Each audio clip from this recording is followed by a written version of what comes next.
여러분, 예수님을 설명하는데 한 단어로 설명해봐라 라고 할 때 신실하십니다 라고 할 수가 있어요.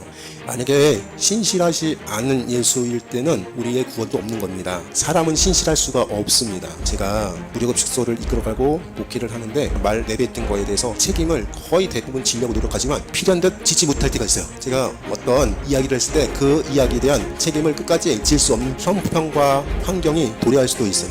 그런데 예수님은 그러시지 않으셨습니다. 예수님은 신실하셨어요. 예수님은 변함 없으셨습니다. 민수기 23장 19절 말씀을 읽겠습니다. 하나님은 사람이 아니시니 거짓말을 하지 않으시고 인생이 아니시니 후회가 없으시도다. 어찌 그 말씀하신 바를 행하지 않으시며 하신 말씀을 실행하지 않으시도다. 아멘. 하나님은 사람이 아니시니 거짓말을 하지 않으시고 인생이 아니시니 후회가 없으시도다. 어찌 그 말씀하신 바를 행하지 하신 말씀을 실행하지 아니하시니. 우리는 거짓말도 때론 합니다. 후회도 해요. 그리고 우리가 한 말에 대해서 지키지 않을 때도 있습니다. 실행하지 않을 때도 있단 말이에요. 그렇지만 하나님은 안 그래요. 우리 하나님은 신실하시고 변함 없으시고 시간의 처음 부분부터 마지막 때까지 한결같으신 분이 우리 하나님이에요. 그런데 예수님이 그러셨습니다. 예수님이 변함 없으셨어요. 예수님이 이 땅에 오셔서 하나님께서 주어주신 미션, 하나님께서 하라고 하신 모든 일들을 꾸벅꾸벅 행하셨던 분이 우리 예수님이십니다. 예수님이 이 땅에 오셔서 하나님의 나라를 또한 하나님의 의와 하나님의 모든 구원 사역을 예수님께 위탁하셨고 예수님 그 구원 사역을 다 실행하셨습니다. 그 시간에 맞춰서 실행하셨어요. 마귀는 예수님한테 가서 이렇게 말합니다. 예수야, 너 그렇게 어렵게 십자가 질 때까지, 십자가 고난을 받을 때까지 못하러 그렇게 힘들게 3년에 걸쳐서 공생애를 가려고 하냐. 지금 당장 여기 돌이 있는데 이 돌을 떡으로 바꿔봐. 너 할 수 있지 않냐? 능력 있지 않냐? 그러면 이 돌을 떡으로 만든 변신시킨 그 기적을 보고 많은 사람들이 하나님의 아들 맞구나, 신의 아들 맞구나 라고 할 거 아니냐. 좀 쉽게 가자 라고 호득했어요. 하지만 예수님은 신실하신 예수님, 변함없으신 예수님은 하나님의 미션에, 하나님의 구속사역에 묵묵히 그 길을 가겠다라고 마귀의 시험을 이겼어요.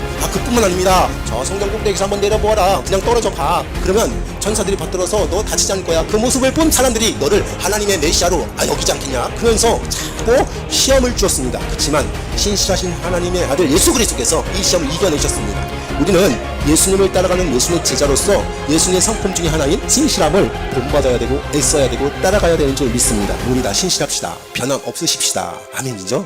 예수님의 신실함, 예수님의 변함 없으심 때문에 우리가 구원받을 수 있어요. 만약에 예수님이 신실하지 않으셨다라고 생각해 보세요. 예수님이 인덕이 있으셔서 왔다 갔다 했다고 생각해 보세요. 우리 구원받을 수 없어요. 예수님의 신실하기 때문에 우리가 구원받을 수 있는 것이에요. 예수님의 자비롭고 신실하시고 우리의 대제사장 되신 그 자비하심과 신실하심, 변함없으심을 다시 한번 되새길 수 있게 되기를 주님 여러분 축원합니다. 히브리서 2장 10절 말씀입니다.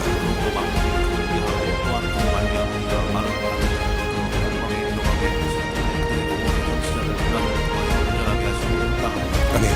그러므로 만물이 그를 위하고 또한 그로 말미암는 이가, 이 파란색 글씨라는 것은 똑같은 대상이에요. 누구를 뜻할까요? 성부 하나님을 뜻해요. 만물이 그를 위하고 또한 그로 말미암는 이가, 그러니까 하나님께서 많은 아들들을 이끌어 영광에 들어가게 하시는 일에 그들의 구원의 창시자, 누구예요?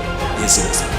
그들의 구원의 창시자를 고난을 통하여 온전하게 하심이 합당하도다라는 말이 있습니다. 여기서 많은 아들들을 이끌어 영광에 들어가게 하시는 일에, 그래서 많은 아들들이 있어요. 성부 하나님의 많은 아들들이 있습니다. 누굴까요? 누구를 지칭하는 거예요? 복수형을 썼습니다. 여러 명의 아들들이 있었어요. 하나님의 여러 명의 아들들이 누구예요? 예수님을 믿는 우리를 뜻하는 거예요. 우리 예수 믿는 사람들이 하나님의 아들이 되고 천국을 소망하고 천국 문에 들어가게 하기 위해서 그들의 구원의 창시자 예수 그리스도를 일부러 고난을 통하여 고난을 받으시게 하기 위해서 십자가를 통해서 온전하게 하심이 합동하도다. 온전하게 하심, 누구를 온전하게 하심이에요? 우리 예수 믿는 사람들, 많은 아들들. 여러분, 우리가 하나님의 아들됨을 믿습니까? 그러니까 하나님께서 일부러 우리들, 많은 이들, 아들들, 많은 아들들을 영광에 들어가기 위해서 한 가지 방법을 썼는데 그게 뭐냐면 예수 그리스도를 고난의 길로 내몰아서 고난을 받게 하심으로 우리 많은 아들들을 온전하게 하셔서 천국에 들어가게 하시고 하나님의 아들 되게 하셨다라는 말씀이 히브리서 2장 10절의 말씀이에요. 예수님께서 하나님께서 하신 모든 일들을 미션을 받아서 고난의 길을 뻑뻑 신실하게 변함없이 걸어가셨음으로 인해서 우리가 온전하게 되었어요. 예수님께 감사하시길 바랍니다. 예수님의 신실하심에 감사하시길 주님의 이름으로 축원합니다. 하나님께서 우리를 구원하시기 위해서 예수님을 희생시켰어요. 하나님께서 우리를 위해서 자기 아들 양자 삼기 위해서 자기 친아들, 독생자 아들, 그 아들을 고난의 십자가에 내모신 거예요. 그러니까 십자가가 얼마나 위대하신 사건입니까? 얼마나 고결한 것입니까? 신실하신 것이고 너무나 뜻깊은 것인 줄 우리는 알아야 된다라는 것이죠. 하나님은 고난받지 않으시죠. 그러나 하나님은 예수님을 통해서 고난받으셨어요. 다시 한번, 하나님은 영이시기 때문에 고난받을 수가 없습니다. 하나님은 창조자이시고 하나님은 영이시고 하나님은 우리를 다스리시는 분인데 고난받을 수가 없죠. 그런데 하나님이셨던 예수님께서 이 땅에 오시는 것, 그리고 이 땅에 성신하신 것, 이 땅에서 사셨던 것 자체도 고난인 줄 믿습니다. 여러분, 하늘 보좌에 그냥 가만히 있으면 얼마나 평안없습니까? 근데 하나님의 분부에 따라서 예수님께서 하늘 보좌를 버리시고 이 땅에 내려오신 것 자체가 얼마나 고달픈 고난인 줄 아십니까? 누가 저보고 거지 같은 옷을 입어봐 라고 할 때는 저는 못 입습니까? 못 입어요. 냄새나고 찌릉내나고 여러가지 너무나 더러운 옷을 한번 입어봐 라고 할 때 저는 못 입을 것 같아요. 근데 그것보다 훨씬 더하는 성육신을 했어요. 창조자 하나님께서 만들어진 피조물의 옷을 입고 이 땅에 2000년 전에 팔레스타인 그 땅에, 이스라엘 땅에 오신 것이 성탄이고 그것이 예수 그리스도의 탄생인 거예요. 그러니까 여러분, 고난은 예수 믿는 사람들의 특권이라는 것을 아셔야 돼요. 그러니까 예수 믿으면 복 받습니다.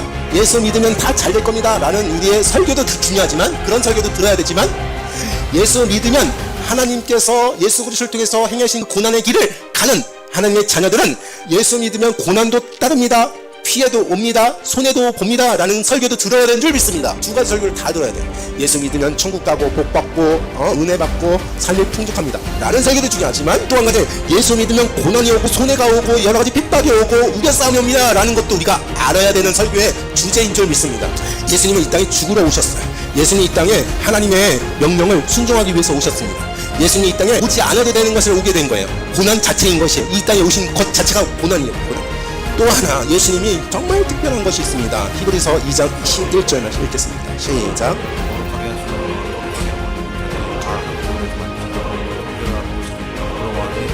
아멘. 여기 보니까 거룩하게 하시는 이 예수님이에요. 거룩하게 함을 입은 자들 누굴까요? 우리들. 그러니까 예수님을 믿는 사람들은 이런 식으로 즐겁대요. 다 한 근원에서 난 자라. 아멘이죠? 예수님을 믿는 사람들은 다 한 근원에서 난 자라. 그러므로 뭐라 그래요? 형제라 부르시기를 부끄러워하지 아니하시고. 그러니까 예수님과 우리가 형제라는 거예요. 형제. 아니, 어떻게 형제라고 부를까요? 예수님은 이렇게 말했습니다. 너희는 나의 친구다 라고 요한복음에 나와 있거든요. 그러니까 친구보다 더 끈끈하게, 오늘 히브리서 2장 11절에서는 친구보다 더 가까운 형제예요. 하나님께서 우리를 만드셨고 하나님의 아들 삼아주셨던 우리, 그러니까 오늘 보니까 형제가 맞는 거예요. 형제가. 여러분, 형제됨을 예수님을 통해서 우리가 하나님의 아버지가 부르시고 또 예수님과 함께 형제됨을 우리가 감사하시고 만끽하실 수 있게 되기를 주님의 이름으로 축원합니다. 하나의 기원이 되었고 하나님에게서 난 자들이기 때문에 우리는 하나의 형제가 됐어요. 이것은 무슨 말인지 아십니까? 마귀의 종노릇했던 우리였는데 하나님의 형제, 하나님을 우리가 아버지가 부를 수 있고 예수님과 함께 형제되었다라는 것은 신분의 변화를 뜻하는 거예요. 올려주신 거예요. 여러분, 제가 신분의 변화를 많이 만끽한 사람 중에 하나예요. 저는 만약에 예수님을 믿지 않았다면 이 자리에 서지 못했을 거예요. 예수님을 믿지 않았으면 저는 이렇게 당당할 수가 없을 거예요. 참, 인생 어떻게 됐을까 상상이 안 가는데요. 그런데 오늘 말씀이니까 마귀의 자녀였던, 마귀의 종노릇했던 우리를 하나님의 아들로서 예수 그리스도의 형제로서 우리를 신분을 올려주신 그 사건, 예수 그리스도의 십자가 사건, 예수 그리스도의 성육신 사건, 예수 그리스도 때문에 우리가 그렇게 신분이 바뀌어진 줄로 믿으시길 주님의 이름으로 축원합니다. 예수님이 얼마나 좋으신 분인데요. 14절 말씀을 읽겠습니다.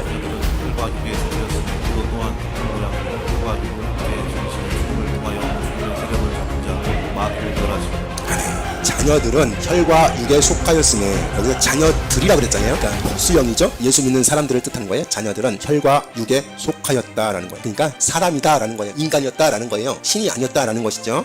우리는 마귀의 종이었다라는 뜻이 이 말이에요. 자녀들은 혈과 육에 속하였으니 그도 예수 그리스도, 그도 또한 같은 모양으로 혈과 육을 함께 지니심은, 같은 모양으로 인간이 되심은, 사람이 되심은 죽음을 통하여 죽음의 세력을 잡은 자 곧 마귀를 멸하시기 위해서 일부러 우리와 같이 혈과 육에 속한 사람이 되었다라는 거예요. 하나님의 아들 예수님이 원래 하나님이셨어요. 태초에 성부 하나님 성령님께서 함께 계셨던 분이 우리 예수님이셨어요. 태초부터 계셨던 그 예수님이, 하나님이셨던 그 예수님이 우리와 같은 혈과 육으로 속한 이 땅에 사람이 되셔야지만 됐던 것이, 왜 그러냐면 사람이 될 수밖에 없었던 것이, 왜 그러냐면 하나님이었다면 우리 인간을 구원할 수가 없었기 때문에. 하나님인 동시에 인간이 되셔야지만 우리 인간의 모든 죄악들을 짊어지실 수 있었고, 우리의 과거와 현재와 미래의 모든 저주와 창피와 고통과 고난과 모든 저주를 하나님인 동시에 사람이셨던 예수님이 짊어지시고 고난을 받으시고 죽음을 통하여, 죽음으로 인해서 어린 양이 되어 주셔서 대신 전가시켜 주셔서 마귀를 멸하실 수 있는 권세를 얻으신 게 예수님의 작품이었고 하나님의 작품이었어요. 여러분, 우리 예수님을 더 깊이 생각하실 수 있게 되기를 주님의 이름으로 축원합니다. 이 시간 예수님이 얼마나 고결하신 분인지, 소위 세상 사람들이 말하는 그냥 4대 성자 중에 하나였어, 유대인들이 그렇게 말해요. 그냥 뭐 선지자 중에 한 명이었지, 그냥 우리가 본받을 사람 중에 하나였고, 그냥 훌륭한 삶을 살다가 간 사람 중에 하나였어 라고만 생각하면 큰일 나는 거예요. 그것보다 더 심오한 의미가 예수님의 삶 속에서, 예수님이 이 땅에 오신 그 모든 구속의 역사 속에서 우리는 조금이라도 봐야 되고 느껴야 되고 체험해야 되고 경험해야 되는 줄 믿습니다. 히브리서 2장 17절 말씀을 읽겠습니다.